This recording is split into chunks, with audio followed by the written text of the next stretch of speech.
Welcome back to another episode of the Finprov podcast. I'm your host as always, Fintan, delicious, Aloysius Smith. I nearly tripped up on my words, probably because I'm chiseled from stone, B-A-double-D, bad to the bone. I got a lot on my mind. Look, if you're a new viewer, welcome home. Hopefully, your new home, the Finprov podcast. If you're a returning viewer, welcome. I love you. Thanks for joining me once again. Either way, if you do enjoy the content, if you wouldn't mind showing a little bit of love and a little bit of support, because listening, of course, is the biggest way to support the show and ensure its future. But there are a few other little things you could do. Those include, of course, if you're a YouTube-based consumer, if you wouldn't mind liking, commenting, sharing, and more importantly, hitting that subscribe button. If you're an audio-based listener, if you wouldn't mind leaving a rating and a review on your platform of choice, hitting the notification bell, the follow, sharing it, doing whatever you can to spread the good word. The Finprov podcast, we are taking over, and I can't do that without you. Look, special episode today. Very, very special episode. Actually, to celebrate, I'm thinking maybe, look, if you've already got a deep heart, if you're here, but if you've got deep pockets and mashed the heart, hey, if you wouldn't mind celebrating, hitting up buymeacoffee.com/Fintan Smith, if you wouldn't mind, shout me a coffee, just $5. That's all it takes. You can do more, of course, but I never asked for that. That's on you. You can also sign up and become a member, and guess what? You go there, you support, guess what? You get exclusive content, behind the scenes access, you get sneak peeks, you get inside the writing room, you get some nice messages, you get shout outs, you get the whole shebang-a-bang, and that can all start from just $5. Hey, unless you're an elite member. If you're an elite member, well, I don't need to tell you, because you already know you are. Look, as I mentioned, special episode today. I'm a little bit flustered with a special episode. If you are watching the video, you'll notice I'm wearing the suit jacket. Funny enough, I actually had my $200 one on. Yeah, itchy as hell, sweating, it was just making noises. Got my $2.51 from Vinnie's. I think Tom Jones, he sang a song about me. Yeah, Sex Bomb. That's what I'm bloody looking like. But look, what's the special occasion, you ask? Well, my friends, this is a best of episode. Best of episode. Pretty cool, I know. Wasn't fun making. Let's just say I had a few problems, but that's okay because we're here now. And if you're listening, I persevered. Look, these episodes, they've meant a lot to me. Some people might view them as small, some people might view them as insignificant, a waste of time. I view them as my everything. And to just know that at least there's people out there actually listening, sharing the same wavelengths, it means the world to me. So thank you very much. I couldn't do this without you. And look, I'm loving this partnership. Let's keep this going. I truly believe in the podcast. I think we can take over, and I cannot do that without you. But look, these are clips, highlights, special moments that I've chosen personally. Some of my favorite moments from the first half of the show, right? So this is from the first 14 episodes. These are where these moments are. Next week, spoiler alert, you're going to get Best of Part 2. That will be the second 14. Up to, of course, these episodes, which will be 29 and 30. You follow me? This is the best of the first 14 episodes. At this point, the halfway mark, the first half of the show. Look, I'm excited. You're going to see a few evolution. You're going to see evolution through the show. If you're not evolving, you're not doing it right. And I think through these highlights, you're going to see that, look, the sense of humor has always been there, but the delivery, the quality, that's gotten better. It's definitely gotten better over time. So, warning.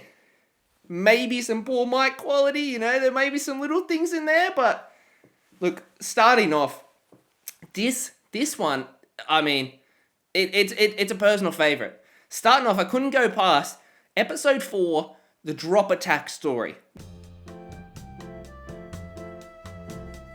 I don't think of this as just me. I think of it, if you listen, you're in there with me. You're part of the family. So I wanted to let you in and, well, you're part of the family. I wanted to let you in on one of the family jewels around here. If you say, every family, every friend group, you have that story, You got those stories that when you're feeling down, break the tension, or you're on the piss and you're just going and you're topping each other, and there's just that one where it doesn't matter. It's a hit. I just wanted to let you in on that of my family, I suppose. Because you're part of the family. So, right, picture this. This is circa, I don't know, I want to say 2008, maybe, or 2009, 2010. So I'm about 9 or 10. So you put yourself in my shoes, right? You're about 9 or 10, right?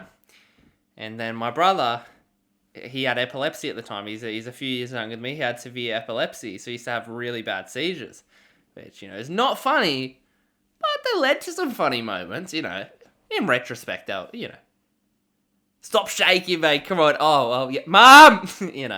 A few of those. But this one night in particular, right? He's having a really bad seizure. So he's about 6, right? I'm about 9 or 10. He's about 6. My sister's about 13, 14. And, and right, so the way the house was laid out at that time, in that house, it was like, it was kind of like an L shape, I suppose, layout of rooms in terms of, it was like my room to the far left, and then the room next to me was his, and then you sort of just go a few meters down the hall and to the left, and then you had adjacent rooms, my sister's, which was adjacent to my parents, right? So it's like a hallway that connects them. We're all on the same floor. And so this one mystical night, I guess mum just had some of that mother tuition. And I guess she just sensed that something was wrong with my brother. So she gets up and she runs to him. And then that causes some commotion because we're nearby. So while she's run to my brother who's having a seizure, take care of him, me and my sister sort of wander out the rooms and we're in the hall now and we're kind of looking at them because you're a bit helpless in those situations, If you've ever dealt with them, you're very helpless. But we were standing there and then Mum's telling us to get Dad, so we're yelling at Dad to get up. And then a few seconds pass and then there he is. He jumps up, Dad, and he runs about 5 meters out, right? 5 meters out of his room, into the hallway, in the nude, runs, and then it's just like, drops. Just like a dead weight, just drops. I'm just standing there, dumbfounded. To the left of me, my younger brother is having a potentially fatal seizure, and right in front of me is my naked father who's unconscious on the floor at my feet. Then, to top things off, if that's not bad enough, as I'm sort of shaking him, going, Dad, it's like I'm trying not... It's one of those situations where it's just you're so shocked, you don't actually know how to react. So it's like it's that awkward laughter. It's like, holy shit, did that just happen? So I'm shaking him, going, Dad. And then what starts to trickle around him? What starts to form around him? Oh, it's a puddle. Yeah, I'm looking up. It's not raining, is it? I got the leak or anything. It's a bit yellow. Oh, it's piss. Oh, yes, my father pissed himself at my feet. So, a few seconds pass, taking a few meters back. My sister and I are just stranded there. Do we rush to my mum, who's helping my brother with a seizure, or do we try and do we get him a towel? Do we get him a robe?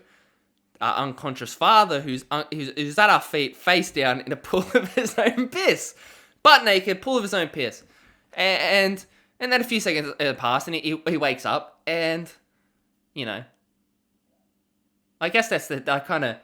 It's like it's a moment where I both. I guess I viewed my father as a mortal in that moment. Then he tells us, it's just a drop attack. They happen. He just got up too fast. His body, after about 10 meters, shut off functioning. But I will never forget. You ever see someone collapse? It's like one of those situations. Like, it's always funny when someone gets hurt, as long as it's not fatal. That was that situation. Just imagine you, and you're a young child, and you're just watching your own father naked, just collapse to the floor, and then piss himself. I mean, I hope it did it justice because it's my favorite. It's such a, it's just like you view your father, you view your parents as heroes when you're younger. I didn't view him as a hero after that. On to the next highlight. This one is a personal favorite of mine, something very close to my heart, and that of course was episode 5. The Porcelain Pirate Origins. So Porcelain Pirate, one of my nicknames. I've got a few, Basically, I'm a toilet's worst nightmare. Yeah? AKA the Dunny Destroyer, AKA the Toilet Terminator. Look, I have a reputation. I'm not proud of it, but at the same time, yeah, I am actually, It's not one of the ones you brag about, but it's a skill for sure. And on this particular occasion, look, it was during high school, my younger years, about 13, 14. I used to play guitar in a rock band. I bet you can tell. I'm still, I actually, fun fact, I never learned how to play the chords, so it's an utterly useless skill to me now. But it was all right back in the day. But look, my career I fell from the stars quickly, and this is the afternoon that started that decline.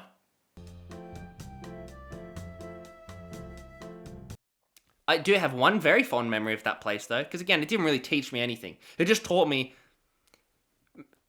it's not for me. It's not for me. The good memory from that place, though, was a time I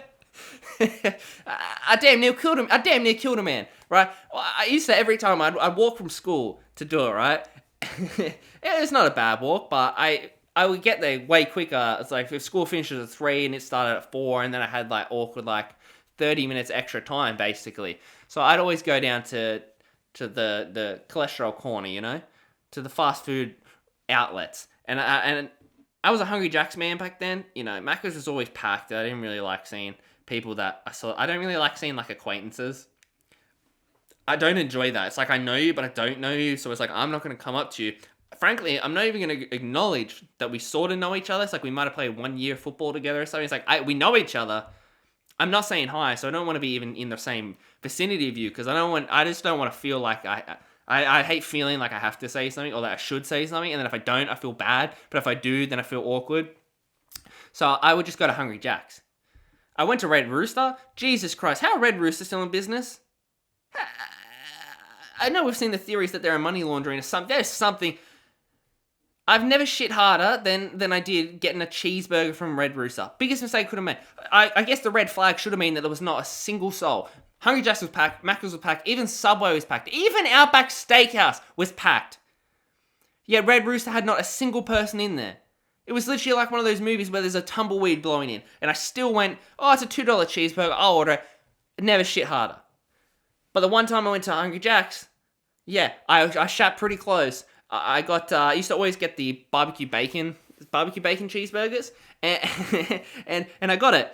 And look, I'm a big boy, so I probably get two, and then a drink, some chips, whatever, and it'd work out $6 or $7 because they're on the loose change menu. And I got it, and Hungry Jack's, it was like a guilty pleasure, because it always gave me the shits. It always gave me the shits. But I love the taste. I love the thrill of that edge of I've got 30 minutes now to get there, and I'm not feeling it. And this one time, I pushed it too hard. I pushed it way too hard. Maybe I got food poisoning, I don't know. But something was not sitting right. And it was a struggle. I got to walk up the hill. I get to the place with about 15 minutes to spare. So no one's there yet. Just the guy. And he's a real, the teacher, he's a real pothead. So he was in his own sort of world. I'm there, about to shit my brains out. And I get into the toilet, and it was it's a real kind of crack den vibe. It was not fancy. And it's this little toilet with these little prison gate window up there. And I start unloading on this poor thing. I really go full porcelain pirate. I start unloading on this poor toilet. And it was not a good one. It was not, I can assure you, did not smell like roses in there. I do know my poo-poo stinks. Alright, thank you, Outcast. No roses were being imagined. It smelled like a graveyard. It smelled like a Hungry Jack's graveyard. And then I looked down, toilet roll, of course, there's none left. If I wasn't in such a bloody sweat, wasn't in such a high octane, adrenaline pumping through my veins, with one goal in mind, maybe I would have looked. Maybe I wouldn't have made that fatal mistake. But I did. So then I had to go full old school, start ripping pages out of... I had to go old school. I had to go something like you see in the movies. I had to rip. It's like you see in Diary of a Wimpy Kid or something like that. That's the vibe you get, and it's the people, it's the worst day ever, and they got to rip pages out of the book. I had to do it for real. I had to rip my notebooks up, do what I had to do, flush it down the toilet. Toilet sort of doesn't really flush, right? It kind of clogs. And I tried a few times, and it just sort of clogged. And it stunk so bad because prison windows, I could only open it like an inch max. And this thing stunk. It was the worst thing I've ever done. And I sort of, oh man, I'm in shambles because now I know I'm the only one here. Anyone comes in, they're going to know who it was. Lo and behold, 2 minutes later, I'm sitting out in the waiting room. The one talented guy comes in. The bassist, he comes in. He goes in the bathroom. We say hello. He goes to the bathroom. Oh my God, and then he just comes out. He's like, "You've been in there? Who did that?" And then I just, classic. What? Me? The toilet? No, what is it? He's like, "Oh, bro, someone, it stinks." He's like gagging. "It stinks, bro. It's blocked up. Oh, who did that?" I'm like, "Me." Being the only person there, it's like having to look around, going bright red, going, "Oh, I don't know, man. I just got here. I got here like 10 seconds ago." Yeah. I don't know. Oh, must have been. Yeah, it was Red. Yeah, it was the teacher. Yeah. Oh, and then, of course, like 1 minute later, the other guy comes in. He's showing the toilet. Then Rhett comes in. Everyone's looking at the toilet. I'm just there having to try my best. Go, "Oh, man, that wasn't me. Bro, I just got here 1 minute before you. I went home. You could look at my textbook if you want. There's no rips in there." I guess at the time I thought I got away with it. In hindsight, yeah, I was the only one there, so I'm pretty sure they knew it was me and just did the right thing and didn't call me out on it.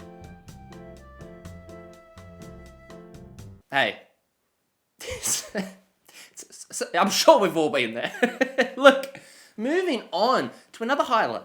This one comes from episode 6 of the podcast. That's 3 in a row, baby. Episode 6. And that was when I was describing fragrance companies and their ridiculous ads. You ever notice that perfume ads and cologne ads do the absolute most? Why the hell perfume companies doing the absolute most? They do what? I've never really taken notice of it. It wasn't until the other day, right? I stumble across Miss Addison Rae, right? Miss Addison Rae. So you might have heard of her, right? But Miss Addison Rae. She's releasing a new fragrance. Very, very creative name.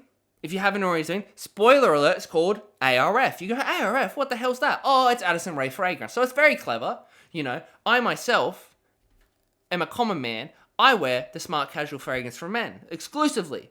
Shout out Hamish and Andy. I still have my bottle from a few years ago. Australia's fastest selling fragrance. I still have it. I still wear it proudly. Every time I've ever worn it, people go, "That smells amazing." So I really hope they do another run, right? Andy by Hamish. I love the stuff, right? So that's a nice name. They're using their own names, but in a nice way. ARF, I get it, whatever. Not my deal. My deal is on the post I saw, it had the line, right? Let me just get this, yep, that's what I saw. It's called, the line is fragrance, but not as you know it. Excuse me, what? Fragrance, but not as you know it. Okay, well, I know fragrance as something you spray on to smell nice. So, what could you possibly be selling, Miss Rae? I saw another one of hers. It is a new way to experience fragrance. Excuse me? A new way to experience... What the hell? Can I drink it, Addison? Can I eat it, Addison? Can I clean my toilet? What the hell it's a new way to experience fragrance. What the hell does that mean? It's sold in this cheap ass looking bottle, but I guess if you press it, it changes colors a little bit, but then it just sort of comes back. It's like your skin. You push down, it'll be like red, and then it'll go back to white. What the hell's up with that, Addison? How the hell can I experience this a new way? It's fragrance. What possibly? I've been trying to look into it, but they're scientifically proven. Anytime you see scientifically proven, you know it's not scientifically proven. Because if it was proven, you'd show me the data. Alright, sweetheart, you'd show me the data. I'm yet to see it. Oh, it's chill. It's designed to make you chill. How the hell is it designed to make you chill? Oh, because it smells like tea? Oh, fantastic. Wow, fantastic. Adam Driver, doing ads for freaking Burberry. I think it's Burberry. The dude's shirtless, running with the horse into the ocean. What's up with that, my guy? What are you selling here? You go, is this a movie? Is this to bring back the Knights of Camelot? Is this to show you got a good body? What are we doing, Burberry? Job is so your fragrance smells like apparently I get from that, your fragrance smells like sand, wet sand, because it's at night, a big sweaty dude running with the horse. Horses don't smell very nice. Into the ocean. So it's ocean, horse, sweaty man, and wet sand. I don't think you've sold me. You have not convinced me. Saw another one for Jennifer Lawrence from a few years ago. Now, I think it was for Dior, maybe. This woman is just wearing a dress, and they're always the same. This is just an example, they're always the same. She's looking pretty on a sunbed. Fancy looking hotel, nice view, going, okay, fantastic. I wonder where this could possibly go. Oh, and then a second later, you see there's a pool there. You go, well, surely she's not going to jump in. She's in a dress. She's sunbaking in a dress. She's not going to go in there. That would be bloody ludicrous. That would be ludicrous. And then, of course, a few seconds pass, and what is it? She's now jumped in the water swimming in a freaking dress. In a really expensive looking dress. That's not very practical, Miss Lawrence. But I'll let you have it. Let's see where the creativity flows. The first comment I saw on that said it was a cinematic masterpiece. Perfect actress, perfect song, perfect aesthetic. Well, as far as I'm concerned, Mr. Commenter, it's a woman in a dress swimming in the water. That's it. That's the ad. That's it. And then you got a shot of the stars and the stars reflecting her eyes, and you get a shot with her with jellyfish for some reason. What the hell could that fragrance smell like? That just smells like wet clothes and water. Wet clothes and chlorine. That's what that smells like. That's what that smells like. Why the hell are you're not selling me? Nighttime, so damp. You're selling me dampness, sweat, wet clothes, and chlorine. I mean, what the hell? Why? I don't. That's so. It works apparently, but I don't know how. Moving on, episode 10. Episode 10 is where this one comes from. And that, of course, was when I was describing my trip to Sydney with my girlfriend, and I had a real-life hotel hell experience that Gordon Ramsay himself would be bloody proud of. We got to the hotel. And now, the hotel that we booked, it was like it's your own apartment. And so, you're seeing views, you're seeing your own balcony, you're seeing views of the city, of the bridge, of the water, right from your apartment. Views of the water. How lovely, how marvellous, how bloody fantastic, right? You're seeing your own private bathroom, you've got, a big bathtub, you've got your own laundry, you've got this nice, modern, sleek kitchen, you've got a nice plasma flat screen TV, you've got nice couches. You got it all. Big king bed in the master bedroom, mirrors in the wall, your own. It's all fantastic, right? You get there though, and we're walking, and then we see the entrance, and we're looking at it, and it's the right address, but we're looking at the name, it's a completely different name. So that's red flag number 1. Red flag number 2 is when you get in there and they tell you, yeah, we go by 2 different things.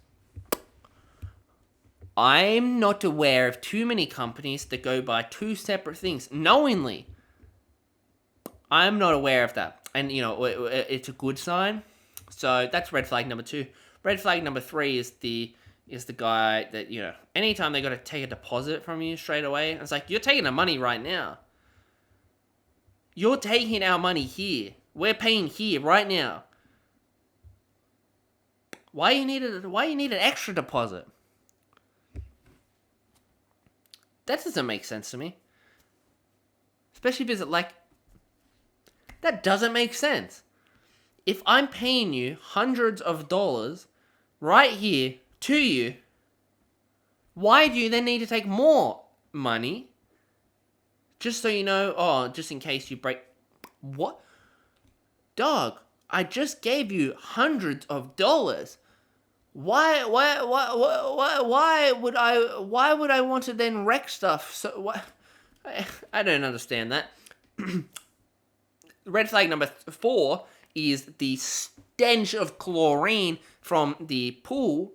The stench that goes into the hallway, into the elevators. And you have to book the pool, so no one's even in it. It's empty. And you know that chlorine smell? Oh, it just burns your nose. It ruins your taste. It's just chemicals. That's just the only way to... It's just chemicals, right? Then you get in the elevator, and there's 10 floors. And the first floor is the lobby, right? Red flag number 5 is when you're on the second floor. But nowhere in the process you never got to book a room or book a floor. So red flag number 5 is that your room and your floor number, all that is pure luck of the draw. It's a lottery system. If you're on the first floor, that's usually a bit of a red flag. Because we walk in there and this place genuinely looks like a prison. And when I tell you that I've been to Alcatraz, and for a minute I went in a trance and was seeing the gallows, I was seeing the mess hall, and then I came to and I was standing outside the door. It felt like a prison. The exact same color scheme as well. That shitty, ugly, old-looking yellow, green, and red with a really old, rotting timber floor that's just scratched a bit. And we walk to the room, and I've honestly never seen anything like this. This makes it look really authentic to a prison. Because, while in prison the cell is on the inside, here, the hotel, the cell was on the outside of the door. Because lining the halls... outside every room is a metal box. Like metal walls. 2 on the side, 1 on the front. That encloses, it's a gate, and encloses your room. But you're inside. And inside that area is a couple meters, It's like a patio. In a hotel... indoors, surrounded by other ones, with no furniture, no equipment, nothing. That was alarming. That felt like we were gonna get robbed. Then you open the door, and you see what you see. You see the place kind of falling apart. Then you step into the bedroom, which your promised king bed is actually 2 singles joined together, which was not advertised. And the problem with 2 singles joined together is now you gotta sleep with that joining thing in the middle. And if you've ever slept on one, it's a worse surface to sleep on than anything. You put a sandbag in the middle of your bed and you lie on that and you'll go, oh, I didn't know I had 2 singles. That's what it feels like. It feels like a sandbag. Because it's not like it's flat either. You definitely feel the bump. So that was a bit alarming, and you see in the photos as all, you've got mirrors and stuff, you've got nothing in there. The room is literally a bed, that's it. That's the only thing in there, right? Then you have the hall, and you walk down. It's pretty freaking narrow. Then you got the bathroom, which, you promise nice tiles and the full bathtub and its own full laundry.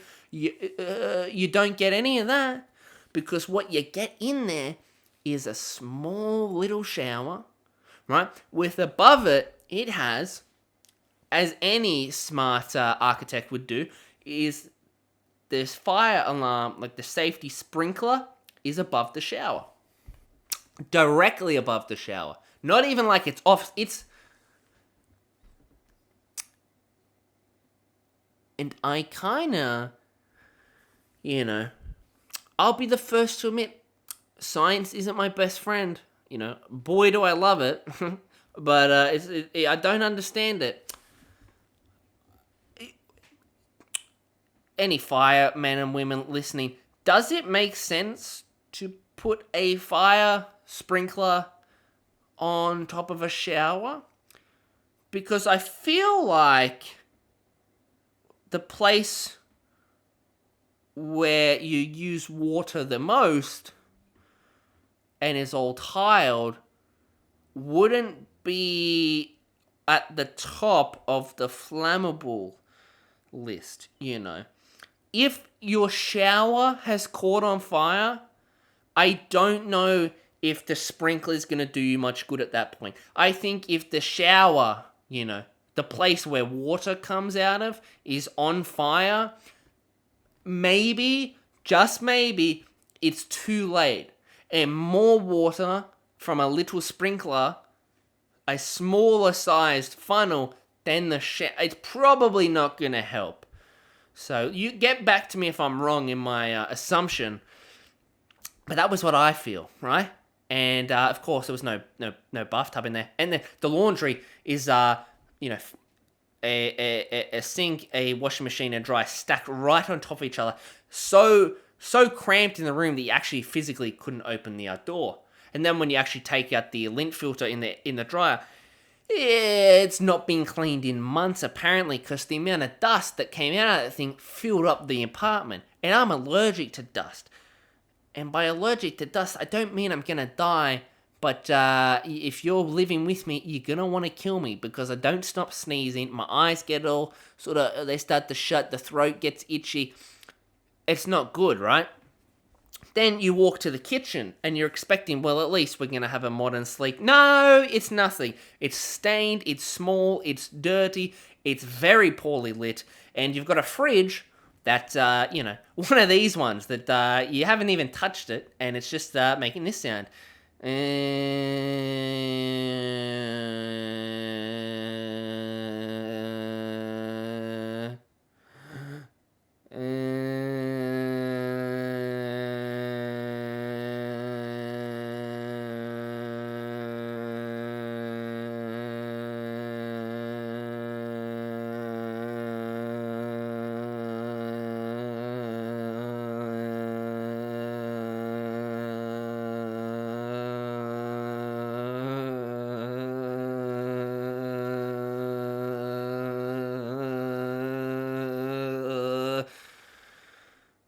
All night long. So that's fun. Then you look at your living room, and it's a TV that would fit in 1980. With Foxtel, which you go, oh, well, at least I get to watch all of the channels. No, you can only watch 10% because they skimped out on their subscription. Then you have your wonderful view. Now, we didn't have a balcony, but you've got big glass doors, big blinds, open them up. Am I going to see the water? No, I'm going to see a brick wall. And on the bottom of the brick wall is, you betcha, brick pavement. And to the right is, you betcha, all the bins from the accompanying cafes, restaurants, and hotel. Then you look to the left, you bet your bottom dollar it's a homeless man. Then you look across the pavement, you betcha, council pickup zone. We got mattresses, we got junk, we got exercise bikes, we got real bikes, we got scooters. Then you look at, you step back in, shut the blind, because that's never been opened again, and you realize you've got no sunlight in the entire apartment. And you never appreciate sunlight until you don't get any, because waking up feels so weird when it's all dark, right? Then you get in the elevator and you're seeing the little Eshay 13-year-olds go to the penthouse. So that felt bad. Look, moving on. This highlight comes from episode 13 of the podcast, showing a little bit more range, coming up to that halfway point. And that, of course, was my own ancient history teacher labelled me a black hole in front of the whole class. Fun fact, my ancient history teacher, shout out to you, Mr. Nelly. I guess I'm allowed to say that now, aren't I, baby? Because she called me in front of the whole class, she called me a black hole. Now, I was just trying to add a little bit of pizzazz to the class, you know. I definitely should have been in the class because I don't like reading. Especially don't like reading books from 1,000 years ago. Hundreds of years ago. Books that you don't even really know. Are they real? Are they not? I'm sorry that when I write my essays, I like to add a little bit of flavor, a little bit of character. I'm sorry that when I write my essays, I actually don't use any quotes or any, I don't use my sources, I don't make references. Herodotus might have said it then, but Fintan's saying it better now. That was kind of how I operated. So often my, information was alright, but I never used references because I kind of was under the impression and the belief that I could write it better. Now he wrote it 1,000 years ago. I mean, I get history, but come on now. It's a bit boring, is it not? How the hell am I meant to sit there in an exam and remember what Herodotus said? He's also the only one that I can remember. He's the only one I can call off the dome, so... But yeah, she called me in front of the whole class. Goes, Fintan, you're a black hole. And I went, okay, that's hurtful, miss. And she said, it's because I suck everyone down with me. Now, I don't understand, how the bottom of the class is sucking everyone down with me. I was sitting next to number 3 in the class. Now, how the hell's that going to work, miss? How the hell am I going to be the black hole? I'm sucking everyone down with... If black holes, all they did was suck everyone down with them, we wouldn't exist, huh? We wouldn't exist. I mean, geez Louise, sorry for wanting to add a little bit of flavor to your damn classroom. Kicked me out, sent me to the library. I just went and had free time, so it was a bit of a win for me. I don't think she shouldn't have said it though. To finish off the first part of the best of, I'm gonna bring you this one, episode 14. My first trip to the cinema in a long time. This is post-COVID. Right, this is the start of this year, I believe, start of 2022. It's my first time since COVID, really. Went to the cinemas, and sure, it's nice seeing it on a big screen. Yeah, the recliner seats are nice. Man, oh man, did I forget just how loud people are. Now you get the cinemas, oh my goodness. I forgot. I truly forgot. I've been so used to binge watching stuff in the privacy and the luxury of my own home, my own bedroom, where I can gouge and whatever. I can sit there with a whole bowl of nachos if I want and watch movies. I can sit there with my Maltesers. It doesn't matter how loud I'm being, because it's just me. And I can put this as loud as I want. I can put it as far away as I want. I'm in control. At the cinemas, you're not in control. And oh my goodness, I forgot how freaking loud everyone becomes when they're rustling through their thing. And the people wait, oh my god, they wait to rustle through their Maltesers at the climax of the movie. You're at an important scene, it's heartfelt, they're about to kiss, they're about to cry, they're about to do whatever, and you're just hearing shh.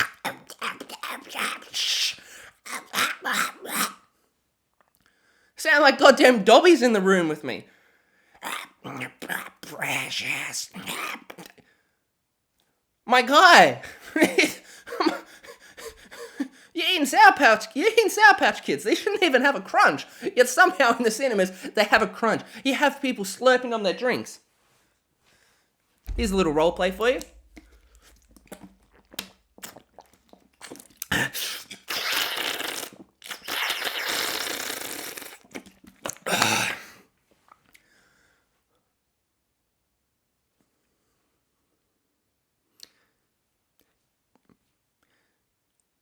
I understand we all need fluid, but can you hydrate a little bit lower, please?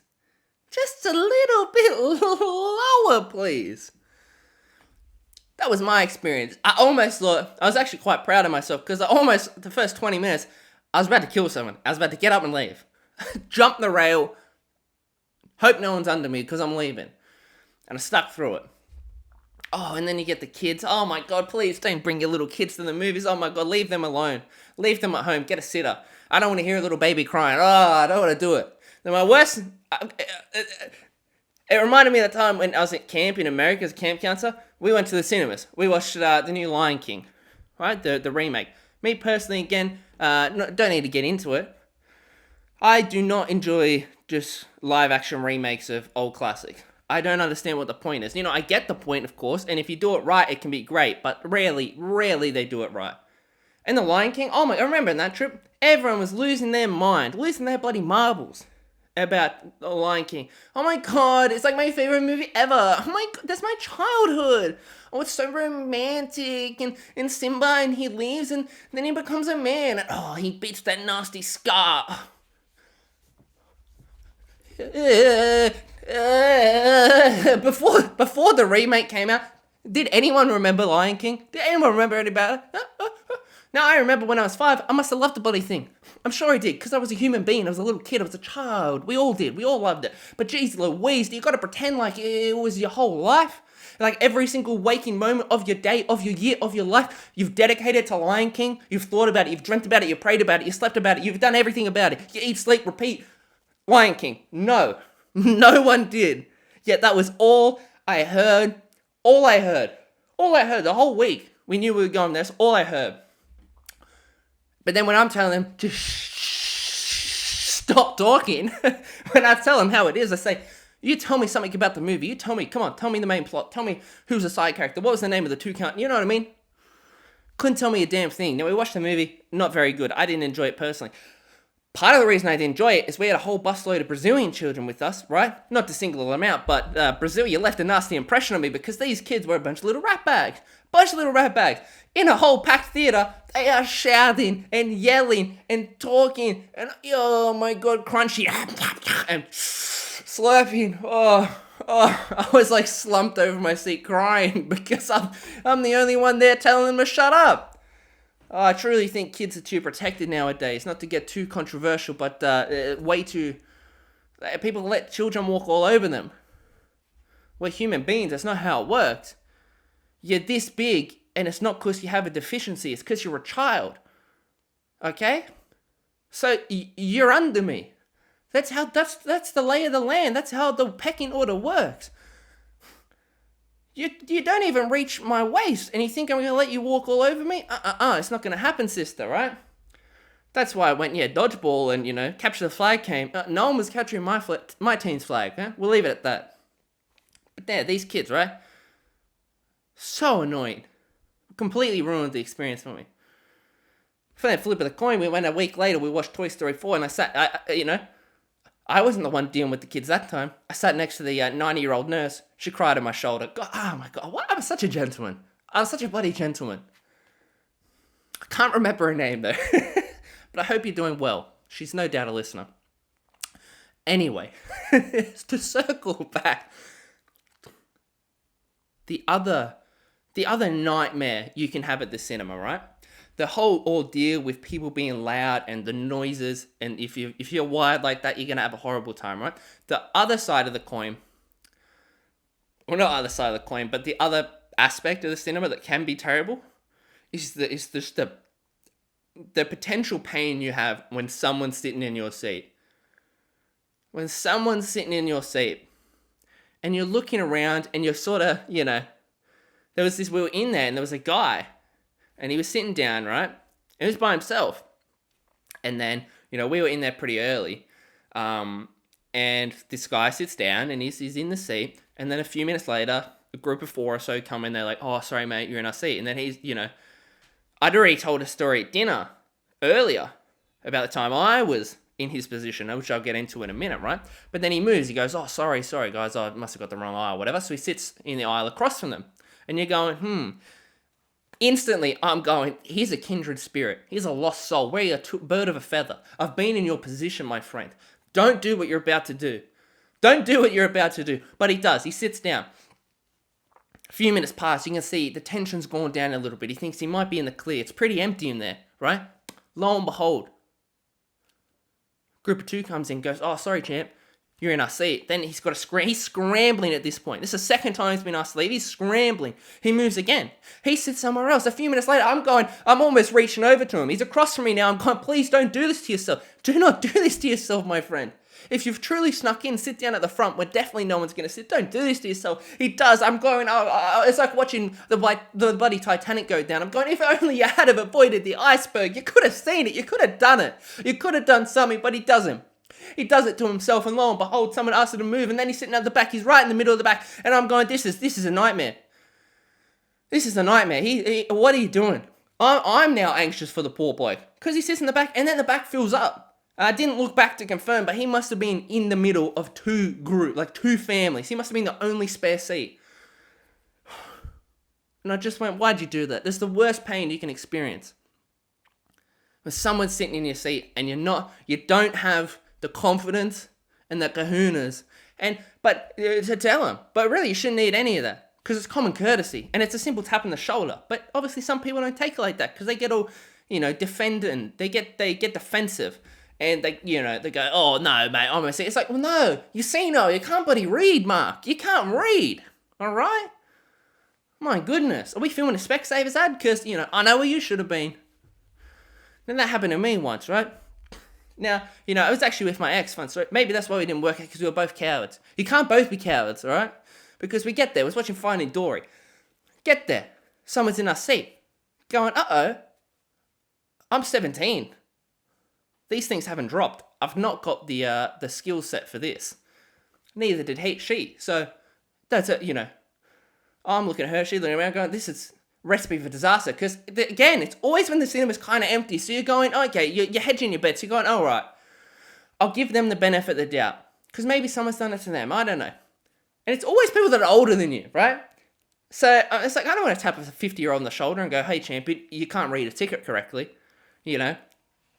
So we sit down, just a few rows behind them. Of course, someone asks us to move, and go, oh, sorry mate. Then again, someone asks us to move. Oh my God. So now it's been twice, right? But the second time was the worst, because we actually moved right next to the people that were in our seat. Right next to them. Because I wanted them to feel the pain. I wanted them to sort of sit in their head and go, oh, they just been asked to move. They seen it. Now I'm sitting right next to them. They're G4 and 5, and now we're sitting in G6 and 7. And I'm giving them a subtle side eye, like, I'm sort of holding the tickets out, kind of blatantly in front, going, oh, no, I think this might be our seats. Yeah, I think this is right. Lo and behold, someone asks us to move. I go, sorry, champion. Must have read the tickets wrong. So now, and you knew the people next to us knew that they were the cause of this. And now everyone's looking at us. So we sat in the disabled seats right at the back and went, I'm shaking at this point. I can't enjoy the movie at all. Because I'm going, if someone taps me on the shoulder again, I'm out, I'm leaving, I'm running away. I'm pretending like I snuck in and I'm just ditching. So moral of the story is, you're in the right. Tell them to leave. If they're in your seat, tell them to leave, because you don't want to experience that. No one should go through that. And if the guy in the cinema, if you're listening, I understand. I understand more than you'll ever know.